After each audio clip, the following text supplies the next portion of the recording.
Thank you for that answer, Mr. Mayor, a very thorough answer. I would say that my question isn't really so much about Extinction Rebellion. It just so happens to have been that it was Extinction Rebellion.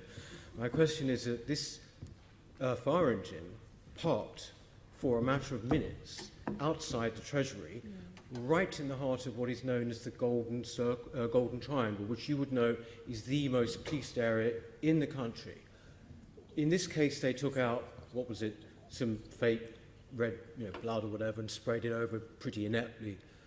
But during that time, Mr. Mayor, they could have taken out guns, they could have shot the building up very effectively, or they could indeed have been packed with explosives or whatever.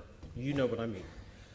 I'm astonished how this was allowed to stay even for 30 seconds. That's all they needed. It is right next door. I'm sure you know it is right next door to some terraced barriers on Birdcage Walk. I walk past it every day. How come in the most protected part of Britain this was allowed to happen? And I repeat, I'm not worried about Extinction Rebellion particularly.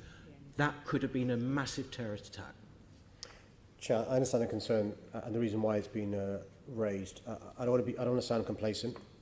The Met Police Service and the security services take huge steps to keep our city safe, particularly high visibility, inverted commas, targets from people. You'll appreciate that we've got, I'm afraid, a long history of being the target of terrorists, and you're right to distinguish this particular demonstration. Can I say to Chair, through you, I'll ask the Commissioner and Deputy Commissioner to respond directly to specific concerns, because I'm a bit conscious about saying things in a public fora, to reassure him.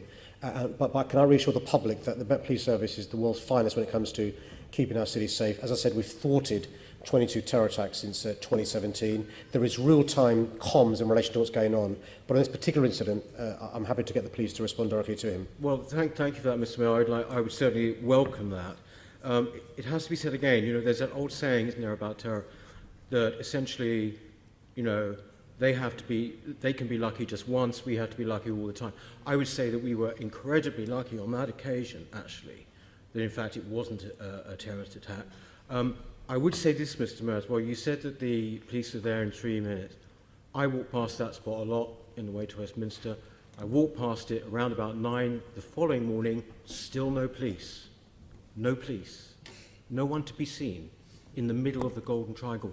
How can that happen? Well, Chair, to be fair, I spent a lot of time there as well, and there are lots of highly visible police officers there. None to be seen. Look, I've got no axe to grind in trying to lie about the police. There were none there. Sure. If for no other reason, that's the backdoor entrance to Downing Street. And so there are police officers there regularly and stuff, but there's also real-time CCTV. But if there's a particular operational concern, and it has been raised, Chair, I'm very happy to get an answer to the question, because it's a question that comes from genuine concern. I accept that. And so can I make sure you get the briefing? But also, the lessons that need to be learned, the police will learn them. And so if you're raising a particular concern that you've got, I'm sure the police will look into that. All right, thank you, Mr. Mayor.